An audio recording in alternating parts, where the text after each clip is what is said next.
tao. So if you were to describe Madriaga, Attorney Paulo, in one word, ano po ang description niyo sa kanya? Huwad, sinungaling. Yun ang bod nun. Talagang, Oo.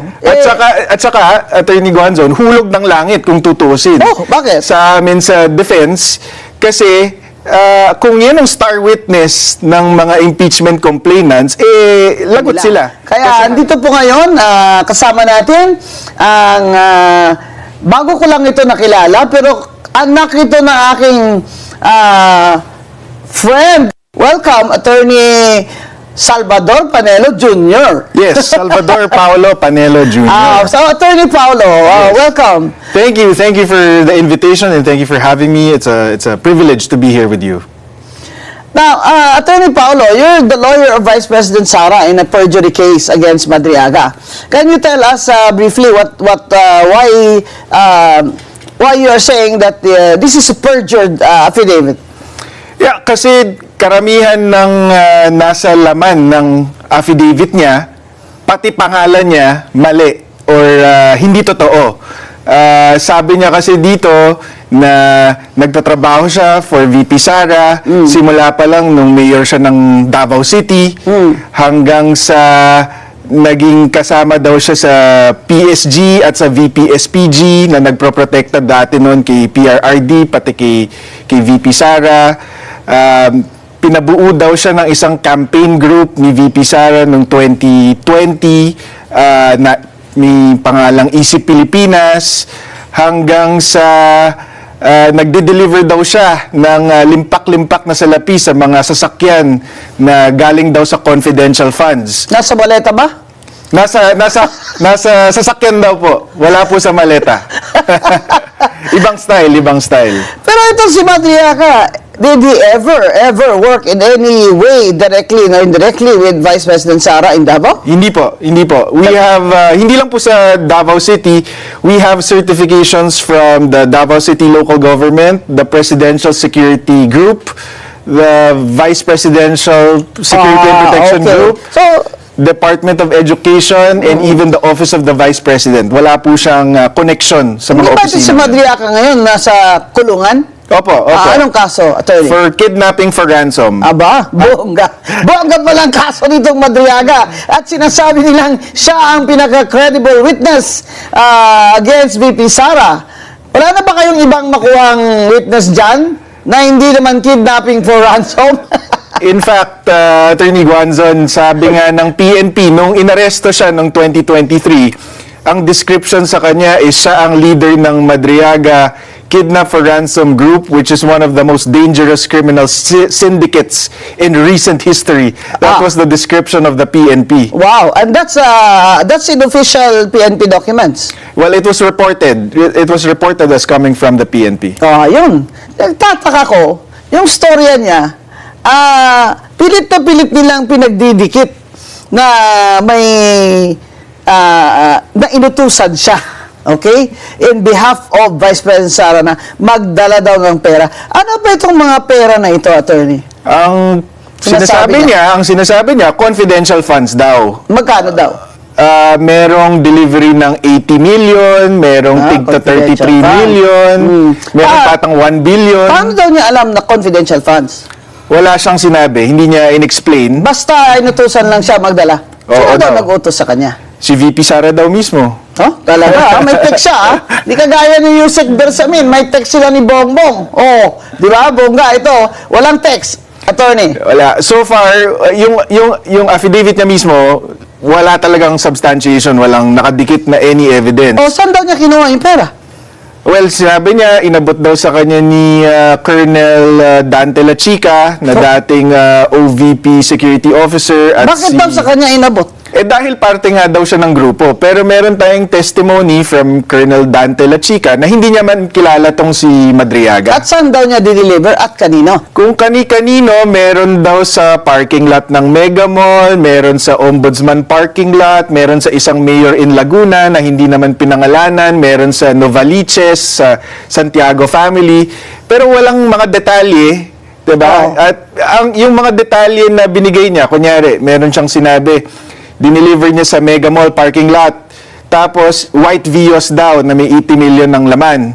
And then, a few days later, nakita niya daw na the same car minamaneho ni Miss Ria Kilala, asawa ni Attorney Ryan Kilala. Pero imposible yon kasi sabi nga namin dun sa complaint affidavit ni VP Sara, hindi naman nagda-drive itong si Ria Kilala. We have a certification from the LTO na she has no license. no driver's license at hindi talaga marunong mag-drive. So, So, ang timing lang, attorney, gusto ko makita. Kailan siya nag-execute nito affidavit niya? November 29, 2025. Simula na noon ang first impeachment, di ba? Meron na. Tapos na. Voided na ang first impeachment. Tapos na. Tapos, at saka siya ngayon sa November siya. Bakit daw ngayon lang siya nag-affidavit niyan? Hindi natin alam, pero ako, ang hinala namin dito is kailangan nilang punuin yung gap nila sa evidence versus VP Sara. So, gumawa sila ng ganitong klaseng testimonya, gawa-gawang testimonya ni Madriaga para meron silang mapakita kung saan napunta yung confidential funds. Dapat ipakita natin itong picture ng Madriaga na ito na yung mga picture ba ng mga akusado pag bago sila or pagkatapos silang maaresto para makita naman ng mga audience natin kung ano itsura nito at bakit napaka-importante niyang tao. So if you were to describe Madriaga, Attorney Paulo, in one word, ano po ang description niyo sa kanya? Huwad, sinungaling. Yun ang bold nun. Talagang, At saka, Attorney Guanzon, hulog ng langit kung tutusin. Bakit? Sa amin sa defense, kasi kung yan ang star witness ng mga impeachment complainants, lagot sila. Kasi halata. So if you were to describe Madriaga, Attorney Paulo, in one word, ano po ang description niyo sa kanya? Huwad, sinungaling. Yun ang bold nun. Talagang, At saka, Attorney Guanzon, hulog ng langit kung tutusin. Bakit? Sa amin sa defense, kasi kung yan ang star witness ng mga impeachment complainants, lagot sila. Kasi halata. So, ang halata na politically motivated yung impeachment complaints, kung ang star witness nila napakasinungaling at basag na basag sa at nasa kulungan. ebidensya. Nasa kulungan pa. Ang magandang tanong doon, sino kaya nakahanap dito sa kay Madriaga na para sut-sutin ito na mag-affidavit? Sa palagay mo? Wala kaming ebidensya dito, Attorney Bing, pero halata sa amin, pag binasa mo yung Madriaga affidavit, na si former Senator Trillanes ang posibleng behind dito kay Madriaga. Bakit? Kasi doon sa Madriaga affidavit, kasama na dito lahat ng greatest hits ni Senator Trillanes versus the Dutertes. Merong allegation dito na nakakatanggap daw sila ng pogo money. Merong allegation na nakakatanggap sila ng drug money. Sinama niya pa dito yung magnetic lifters, ng customs issue, tapos pati itong confidential funds. Sa amin, napaka-incredible naman na makahanap ng testigo na may personal knowledge ng lahat ng yun. Bongga!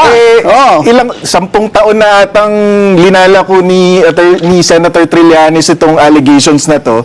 Wala naman siyang matibay na ebidensya. Tapos suddenly, just in time for the impeachment, merong isang Madriaga na alam niya lahat yun. Diba? Kami nga, Attorney Guanzon, dun sa complaint affidavit ni VP Sara, para lang definitively mapatunayan namin na hindi sila magkakilala, we had to get the testimonies of 7 witnesses. Para lang siguradong each witness is speaking from personal knowledge. So, na hindi siya kilala. And imposible yung mga sinasabi niya. Hindi siya, sabi nga nung... Can you give me the names of your 3 witnesses? I have 7. That's former PSG Commander Major General Jose Niembra. And then we have a former PSG Commander Brigadier General Randolph Cabangbang. We have the former VP-SPG Commander Dante Lachica. We have the former DepEd Security Officer Dennis Nolasco. We have Attorney Ryan Kilala, na ito lang talaga yung kaibigan ni Madriaga. Ito yung mukhang connection kay VP Sara, si Attorney Kilala. And then we even have testimony from Miss Ana Magnaye, she's an events organizer that handled the inauguration of VP Sara, just to refute the insinuations na porke may picture si Madriaga with VP Sara during the inauguration. Ay, close na siya. Close na siya. May picture siya. Nakita ko nakabarong siya. Ito ma'am, Oo. dun sa testimony ni Ana Magnaye, pinapakita niya doon na number one, hindi imbitado si Madriaga doon sa inauguration. He was just a last-minute replacement for Attorney Kilala because hindi nga kilala ni VP Sara Bakit sino ba itong attorney kilala at pinasubstitute niya yan sa kanya? si Doon Attorney sa event na yun. si Attorney Kilala, Associate Dean dati ng San Sebastian, doon nakilala to ni VP Sara. Ba't naman niya kilala itong kidnapper? Because itong si Madriaga, na-convict na to actually before in the early 2000s for another kidnapping, for a Kliyente separate kidnapping. Kliyente ba ni attorney kakilala? Hindi po, pero ang nag-handle po ng appeal niya sa Supreme Court ay yung San Sebastian Legal Aid. I see. So doon niya nakilala itong si Attorney Ryan Kilala. siya, indigent client. Yes. Oh. So na-acquit siya doon, naging malapit siya sa mga staff, faculty ng San Sebastian Law kasama itong si Attorney Kilala. Ginawa siyang parang alalay. Hindi naman. Naging magkaibigan sila. Akala ko Julalay. Kaya naman, ba may event, imbitado ito attorney, hindi siya makarating, siya, parang proxy ko, ganyan. So, ang kwento is, kasi sabi ni Madriaga, inutusan daw siya ni VP Sara na buuin tong campaign group Kailan na daw siya inutusan? 2020 daw po. Noong Isip- 2020, nasaan ba siya? Anong trabaho nitong Mukhang ang Madriagang ito? trabaho niya at that time is a parang private security Hirap kasi provider. itong mga kidnapping for ransom Di ba? Bantay sa lakay. Oo, marami sa kanila. Kunyari, security agency sila. Sila din pala. Ang kikidnap doon sa mga anak ng mga kliyente nila o boss nila. Kaya, importante yun na ini-explain ni Attorney Panelo kung ano itong background niya at character nitong Madriaga. At nasa kulungan siya ngayon. Kasi, they are proving in the perjury case, not only that, nagsisinungaling itong si Madriaga, kung hindi, aside from that, na somebody is, he is a puppet, and somebody is pulling the strings. Kasi kung titingnan mo, bakit naman si Madriaga bigla na lang susulpot ng ganyan kung wala siya makukuha? Di ba? The fact na nagkikidnapping for ransom siya, he is attracted to money. Di ba? Ano ito? Out of his good conscience, mag-affidavit siya, laban kay VP Sara dahil siya, anti-corruption, advocate. Huwag mo na kami ibudol, ha? Talagang, ang hirap mo paniwalaan. Actually, ma'am, yung testimonya nga ng events organizer is nagpa-unlock si VP Sara ng picture taking sa lahat ng bisita. Of course, Hindi lang sa oo. bisita, pati yung onlookers. Tapos 6 to 12 midnight daw ang yung picture taking. Yeah. Tapos, ang ginawa namin para ipakita na hindi siya special, in-attach namin lahat ng picture taken on that day. Lahat pumipila yun 1,200 photos, Attorney Guanzon, para pakita na hindi siya special. Oo, ba't naman siya special, mukha naman siyang, ewan. Mamaya, sabihin nyo na naman, si Atty. Watson, grabe naman mag-discriminate. Sa itsura pa lang. Ano ko dyan, yung storya, hindi yung itsura. Yung storya ba na Vice President Sara will entrust to this Madriaga that she doesn't even know from any planet where he came from, i-entrust sa kanya na, magbuo ka ng ito, ha? Mag-organize ka for me, na ganyan-ganyan.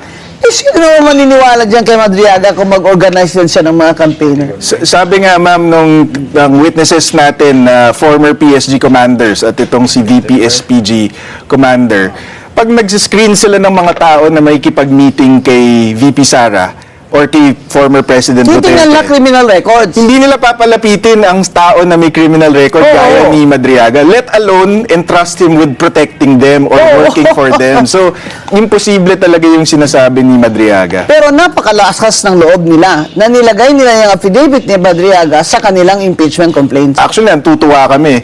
Kasi ma-expose yung impeachment complainants, pati yung mga nagtutulak ng impeachment, na politically motivated, political agenda lang talaga ang habol nila dito. Kasi kung base sa ebidensya, walang kwenta tong si Madriaga. Ito na yata ang pinaka-star witness ngayon ng mga pro-impeachment complainants at supporters, itong Madriaga na ito. Aba, surely you can do better than this. Ngayon, sinabi ng House of Representatives Committee on Justice, nanalo na sila, na may sufficiency in substance ng complaint against VP Sara. So now, attorney, they will go to voting in the House, and they must get at least 1/3 para ipadala sa Senate. And the affidavit of Madriaga is one of their exhibits or evidence that they will submit or they have submitted to the Committee on Justice and then all the way to the Senate kung mangyari ito. So you're going to demand in subpoena that you can cross-examine Madriaga? Yeah, it's actually a litigator's dream to cross-examine somebody like Madriaga na napakasinungaling. Kasi alam mong kahit anong isagot niya, mahuhuli mo siya. So, yeah, I mean, may balita last week, Attorney Guanzon, I'm not sure if you caught it, na nung nag-file kami ng perjury complaint, biglang may lumabas na may death threat daw kay Madriaga sa loob ng kulungan. Oo. Meron ding report na inaalok daw siya ng 1 billion not to testify. Sa amin, walang kinalaman si VP Sara dyan because VP Sara actually wants him to testify. Oo. Bakit? Kasi one, siya lang ang makakaamin na gawa-gawa yung storya niya. Two, siya lang makaka-identify na kung sinong handlers niya, sino nagtulak sa kanya. Tapos kung tindigan naman niya yung testimonya niya, we will shatter his testimony even more. Okay. So, for example, ano pong tanong ninyo kay Madriaga on cross-examination? Pwedeng as simple as paano kayo nagkakilala ni VP Sara? Kasi we all have evidence on, Yeah, on okay. Paano their sila history. nagkakilala? Inassign daw siya ni PRRD kay VP Sara. Yun ang testimony niya as early as 2016. Sabihin natin, anong pruweba mo? 'Di ba? Kasi we all have the certifications proving that he has no connection And to... he has never been employed by former Yeah. President Duterte. No. Kunyari, try nila i-refute yung 7 witnesses, meron pa kaming mga kasunod dyan. So, wag silang magkakamali. So, magkasunod na mga witnesses daw, whose affidavits you have not yet submitted Hindi pa. in the perjury complaint. Yeah. Hindi pa. Okay. So, what's the status of this perjury complaint now? Well, we just filed last week. Our expectation is papasabina itong si Ramil Madriaga and will be directed to file a counter affidavit. Saan ba siya sa jail ngayon? Anong jail? BJMP in Taguig. Okay. Yeah. So, madali naman siya subpoena eh. Kasi nandyan lang siya. Wow. Hindi naman siya lilipad puntang Iran eh. Di ba? So, I'm sure may maglo-lawyer sa kanya. Di ba? Meron na po siyang lawyer ngayon, si Attorney Raymond Palad, I think that's his name. Oh, that sounds familiar. O baka naman itong palad, dito yung mga radio announcer noon, naalala ko. So, is he what, like a POW client?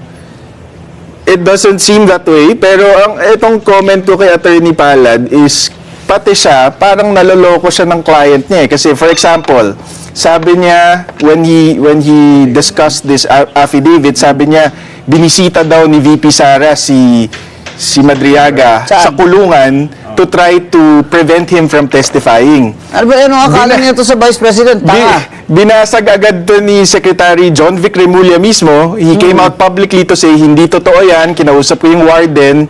Ibang tao ang binisita ni VP Sara. The warden was there in their visits at hindi si Madriaga. Alam ko yung binisit niya na iba. Ano yun? Talagang binisit niya yun. In fact, she said that she Yeah. visited him. Yeah. Hindi grabe naman.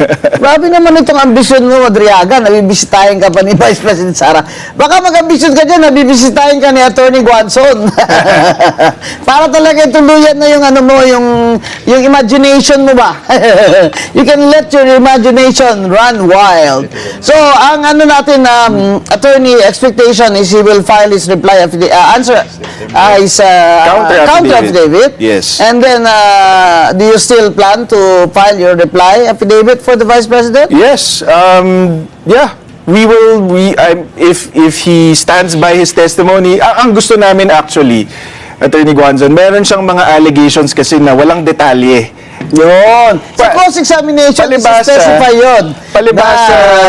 Ng lawyer for the complainant. Palibasa, nagsisinungaling siya, hindi siya makaprovide ng detail. So, ang Correct. gusto namin, mag-provide siya ng detail para mas lalo naming mabasag yung testimony niya. Yeah, you can do that on, you can do that on cross. Yeah. So you filed it in what prosecutor's office? Tagig, because that's where the affidavit was executed. Yeah. Was notarized? Yes, notarized. Yes. And the notary public was a POW lawyer, a lawyer of the Bureau of Jail? I understand that this notary public was engaged by Attorney Palad. I think I saw an interview of him. So dinala ng abogado niya. Opo. Oo. So, well, everybody's entitled to a lawyer, mga kaibigan. In fact, sa inyong ating constitutional right to due process, kailangan naman talaga may due process at lalo na sa criminal cases, kailangan talagang may abogado sila. Di ba? Sa mag-confession ka nga, kailangan in the presence pa of a lawyer. Di ba? Of your choice na ikaw pang pumili. Di ba? Pag ikaw ay inaaresto, kailangan basahan ka ng yung mga karapatan which they call the Miranda rights. So, ganyan ang mga kaso, kailangan may due process, di ba? Yung due process na yan, very important yan kasi yung first impeachment na case nila kay VP Sara, sinabi ng Supreme Court na ang due process ay sa lahat ng step dapat present yan. At in the case of the impeachment complaint, the first one versus VP Sara, ay na-violate yon ng House of Representatives. Kaya naman ngayon, makikita niyo mga kaibigan, masyado ng OA si Congresswoman Luistro. Hire the hands! Hire your hands! Hire your hands! So masyado ng OA just to show the public and the Supreme Court na may due process talaga dito. Kaya ngayon, bibigyan na nila ng kopya ang lahat ng mga congresswomen at lalo na, ibigyan na nila ngayon ng kopya ang nasasakdal ang pangalawang Pangulo ng Pilipinas.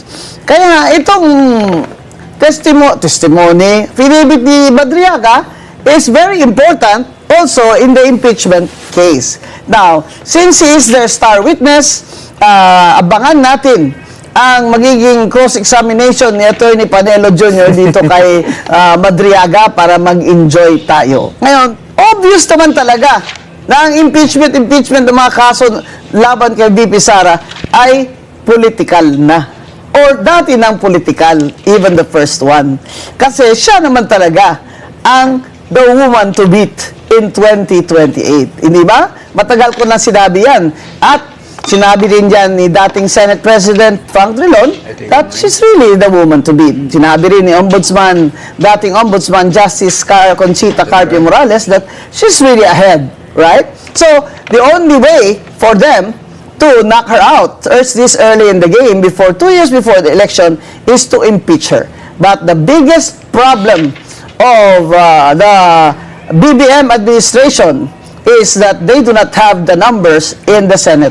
In the Senate, they must get 16 senators to vote in favor of the impeachment. Nabawasan na sila dahil si Senator J.V. Ejercito ay nagsabi na malamang hindi siya pipirma dyan. At ang grupo ng NUP na partido ni na Congressman Puno at ng industrialist multi-billionaire na si Enrique Dazon ay nagsabi na hindi sila pipirma ito sa impeachment na ito dahil wala namang bagong ebidensya. Ang bagong ebidensya nila, si Madriaga. Yes. Kaya napakalaki ng trabaho ni Attorney Panelo para sirain, pulbusin itong mga statements si Madriaga and show him that he is the fraud and liar that he is. So, ladies and gentlemen, friends, please, abangan ninyo mga susunod na kabanata dito sa Usapang Matino para ma-update tayo ni Attorney Panelo Jr. sa kasong ito. At good luck, Attorney Paolo Panelo. Thank you. It's good luck to you. Importanteng trabaho, sabi mo nga, pero hindi siya mahirap, ma'am. Kasi very napakasinungaling, napakadaling basagin. Very good.